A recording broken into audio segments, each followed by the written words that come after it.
Hey everyone, welcome back to Car Auto Tune-Up, your one-stop channel for everything automotive. From in-depth reviews to tuning tips, today we're diving deep into a car that's been whispered about in enthusiast circles and has just re-emerged for the modern age, the 2026 Honda S2000. We'll take you along on this full walkthrough, from introduction, to exterior views, front, side, back, into the interior, then under the hood for performance, talk pricing, or our best estimates, and end with a final verdict. Buckle up, let's go for a ride. Let me set the stage. The S2000 nameplate has long been legendary, a light, high-revving roadster built for pure driver thrills. For decades, fans speculated if Honda would ever bring it back. In 2026, Honda seems to be answering that call. This new S2000 blends retro inspiration with modern engineering. It's a nod to the past, but clearly built for today's roads and regulatory demands. It balances nostalgia with innovation as we walk around the car.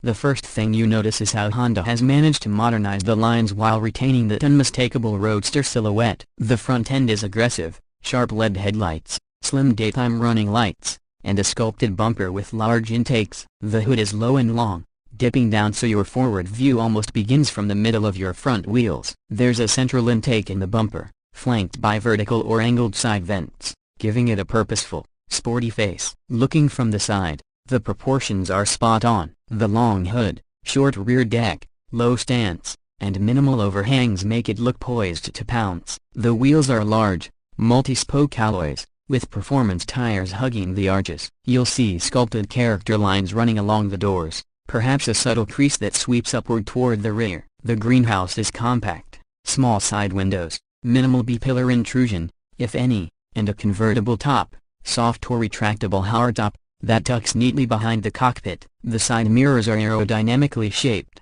mounted low on the doors to keep visibility high and drag low. At the rear, Honda has gone for a clean, muscular look. Slim taillights stretch across or wrap the corners, likely with LED signature elements. The trunk lid is short but contoured, maybe with a subtle lip or integrated spoiler. The rear bumper gets a diffuser insert, possibly in a contrasting color or gloss black, and twin exhaust outlets on each side, or maybe even a quad tip, depending on the tuning. There might be vents or mesh inserts on the lower valance to accentuate the sporty demeanor. A pronounced rear bumper and diffuser help push that performance image home. Now let's step inside. As soon as you open the door, you're greeted by a driver-centric cockpit. The seating is low, seating 2. The seats are bolstered sports seats, likely leather or Alcantara, or a mix. With contrast stitching, you'll feel enveloped in that classic roadster cocoon. The steering wheel is thick, flat-bottomed, or slightly D-shaped, with thumb grips and multi-function controls for drive modes,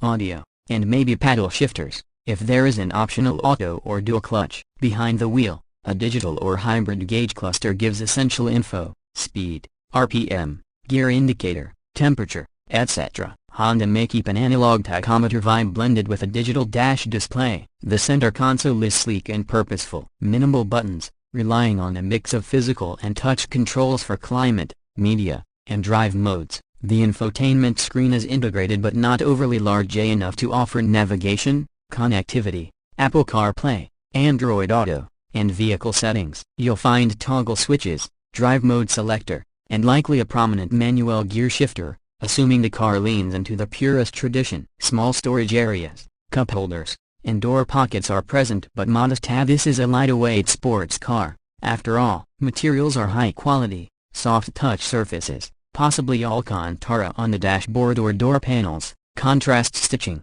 brushed aluminum or carbon fiber accents, and premium switchgear. The top, if convertible, stows or folds cleanly, with a snug cover. Rearward visibility might be limited, but the design ensures you feel connected to the road and open-air driving. Now let's under the hood and talk performance. While Honda has not released full verified specs, as of this script, sources and concept leaks suggest the 2026 S2000 is packing a high-revving, turbocharged or perhaps hybrid enhanced engine. It likely revs to very high RPM, reminiscent of the original S2000 spirit. The power output might be in the range of 350 450 horsepower, mated to a refined 6 or 7-speed manual, or optional dual clutch/automatic, for those who prefer to let the computer shift. Torque delivery would be strong but regressive, and the chassis is tuned for balance. Expect a nearly 50 hours 50 minutes weight distribution, sophisticated suspension with double wishbone or multi-link geometry,